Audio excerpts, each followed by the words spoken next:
नमस्कार, खरी खरी में आपका स्वागत है। मैं हूं मृगेंद्र सिंह।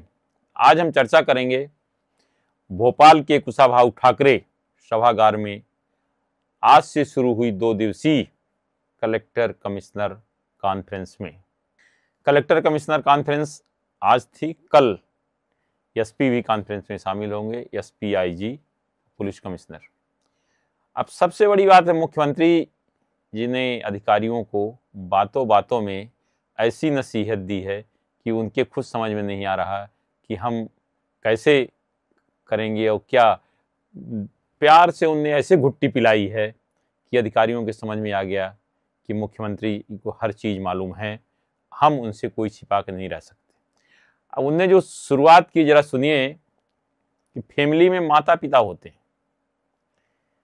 काम माता करती है, नाम किसका होता है? पिता का।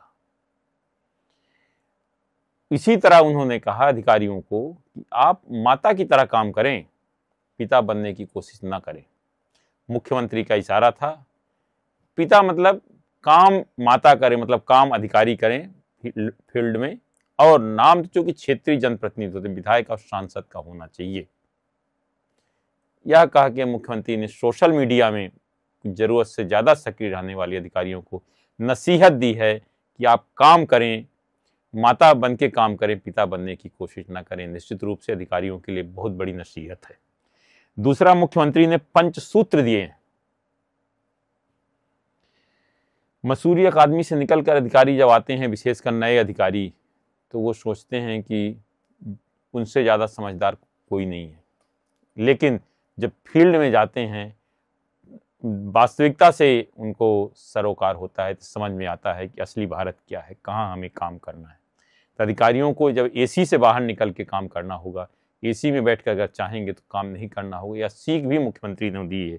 उन्होंने उनको पंचसूत्र दिए हैं। पंचसूत्र का जो उन्होंने कहा है कि हम आज यहाँ इस बात का मंथन कर रहे हैं कि सहज, सरल, बेहतर, पारदर्शी और विकेंद्रीकृत व्यवस्था कैसे बेहतर हो।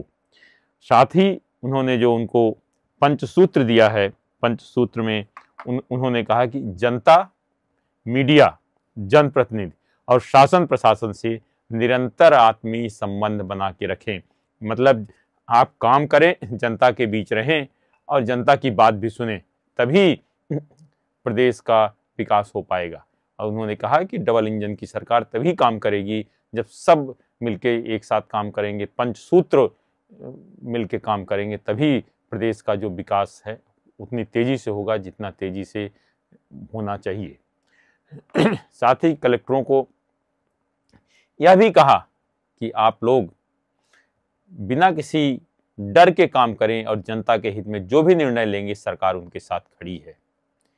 अब एक बात जो सबसे ज्यादा देखने में आ रही कि इस समय चलिए रहा, अधिकारी अगर जो अधिकारी जनता से ना मिले, कार्यालय ना जाए, काम ना करे, फाइल लटकाए, वो सबसे अच्छा अधिकारी माना जाता है। मंत्रालय में कई अधिकारी ऐसे हैं जिनके बारे में कहा जाता है बहुत अच्छे हैं, बहुत ईमानदार हैं, लेकिन रिजल्ट क्या है उनका? कुछ अधिकारी ऐसे हैं, किसी का नाम लेना उचित नहीं होगा, जो कि काम नहीं करते हैं, केवल घुमाते हैं, गोल गोल जलेबी बनाते हैं कि कैसे इस काम को अटकाया जाए। उन अधिकारियों को बहुत अच्छा माना जाता है, उनको अच्छी पोस्टिंग दी जाती है। निश्चित रूप से इसी कारण कई ऐसे विकास विभागों में काम नहीं हो रहा है। इससे भी उबरना होगा, उन अधिकारियों को मौका देना होगा जो काम करते हैं, रिजल्ट देते हैं। हमें रिजल्ट देने वाला अधिकारी चाहिए, ना कि गोल गोल घुमाने वाला। जो अधिकारी जनता से मिलेगा ना, उसके वास्तविकता पता नहीं चलेगा। अभी अगर हम नाम लेने लगेंगे तो बहुत लंबी सूची हो जाएगी। मध्य प्रदेश में कई ऐसे कलेक्टर जो जनता से मिलते ही नहीं, कार्यालय जाते नहीं, उन्हें जनता की वास्तविकता कैसे पता चलेगी? जबकि अगर देखा जाए तो सबसे ज्यादा मामले अगर कहीं लंबित हैं तो रेवेन्यू डिपार्टमेंट के, सबसे ज्यादा मामले लंबित है रेवेन्यू डिपार्टमेंट के, और अधिकारी मिलते नहीं, सुनने को तैयार नहीं होते, किसी के पास समय नहीं है। ये जन सुनवाई शुरू हुई थी, उसमें कोई अधिकारी बैठते नहीं, उन जो अधिकारी बैठते हैं उनके निर्देशों का नीचे वाले पालन नहीं करते। इस पर सुधार लाने के लिए सबसे ज्यादा जरूरत, इसीलिए मुख्यमंत्री ने पंचसूत्र जो बताया है कि उसके तहत काम करना होगा, तभी प्रदेश का विकास होगा, देश का विकास होगा। इसके अलावा मुख्यमंत्री ने कई जो सबसे ज्यादा पूरा जोर दिया, उन्हें कृषि पर, उद्योग, स्वरोजगार और आत्मनिर्भर बनाने का, कैसे प्रदेश को आत्मनिर्भर बनाए, इस पर सबसे ज़्यादा कृषि के और उनको विशेष ध्यान था। उन्होंने कई बातें किसानों की बताई। उन्हें कहा प्राकृतिक खेती को प्रोत्साहित करें, जगह जगह किसानों को बताएं कि कैसे आपकी प्राकृतिक खेती हो सकती है, उसका प्रचार प्रसार करें, अधिकारी खुद फील्ड में जाकर बताएं। लेकिन हमने ये भी कहा कि एग्रीकल्चर में भी जैविक खेती को भी बढ़ावा दें, क्योंकि जब हम पशुपालन को बढ़ावा दे रहे हैं, प्राकृतिक खेती भी बढ़ना चाहिए और इनके पंजीयन करके, क्योंकि इसमें दोहरा लाभ रहता है। हमारे पशुपालन के आधार पर जैविक खाद भी अपने पास उपलब्ध रहता है और उसी के आधार पर एग्रीकल्चर में जब प्राकृतिक खेती करते हैं तो उसके पंजीयन करा लेते हैं। तो पंजीयन के आधार पर किसानों को भारत सरकार के माध्यम से भी और राज्य सरकार के माध्यम से अलग से लाभ भी मिलता है। उद्यानिक फसलों के बारे में भी अच्छी बात हुई है। इसमें उद्यानिक फसलों से किसानों की कम भूमि में भी अच्छी लाभ मिलता है।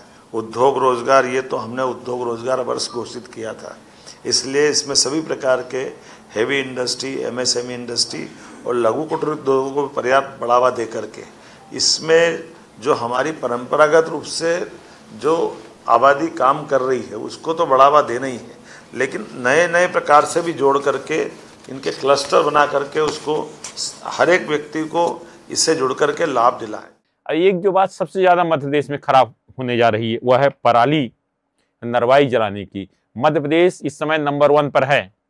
यह बात जहां एक और मुख्यमंत्री डॉक्टर मोहन यादव ने कही, वही बात अपने उद्बोधन में प्रदेश के मुख्य सचिव अनुराग जैन ने भी कही। मुख्य सचिव ने कहा कि नरवाई जलाने के मामले में इस समय मध्य प्रदेश नंबर 1 पर है। कभी पंजाब और हरियाणा नंबर 1 पे होते थे, जहां कि लगभग 2 लाख केस पहुंच गए थे कि प्रकरण दर्ज होते थे। आज वहां स्थिति हो गई है कि 10,000 में आ गए हैं। अब मध्य प्रदेश जो कि 10,000 केस पिछले साल था, इस साल 15,000 हो गए हैं। मतलब मध्य प्रदेश में सबसे ज़्यादा नरवाई जलानी जा रही है, जिससे कि जो यहाँ का वातावरण दूषित हो रहा है। कई जगह धुआं से लोग परेशान हैं और उन जगह जो प्रदूषण हो रहा है उसका सबसे बड़ा कारण है नरवाई जलाने। इस पर रोक लगाने के लिए मुख्यमंत्री ने अधिकारियों को निर्देश दिए हैं। मुख्य सचिव ने भी कहा इस पर सब लोग ध्यान दें कि किस तरह से नरवाई जलाने की घटनाएं को कम से कम किया जाए, उसके लिए किसान को प्रोत्साहित करें। अन्य बहुत सारे विषयों पर चर्चा हुई, आज हुई। अभी कलेक्टर कमिश्नर कॉन्फ्रेंस समाप्त होगी, फिर उसके बाद मुख्यमंत्री के यहाँ सबका डिनर है। कल फिर बैठक होगी। कल 2 घंटे से अधिक समय तक कानून व्यवस्था पर रखा गया है। अब कई अधिकारियों ने अपने अलग अलग विभागों के प्रेजेंटेशन दिया, सुझाव दिए और साथ ही बताया किस तरह काम करना है। लगभग 3 साल बाद 1 to 1 जिस तरह से अधिकारियों के आमने सामने बैठक हुई, उससे अधिकारियों को भी अपनी बात कहने का मौका मिला।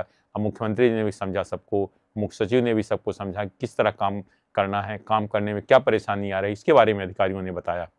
आज सिर्फ इतना ही। हमें इस तरह का अगर कोई आपके पास भी जानकारी है तो हमें ज़रूर बताएं, क्योंकि हमारा नाम है पब्लिक वाणी।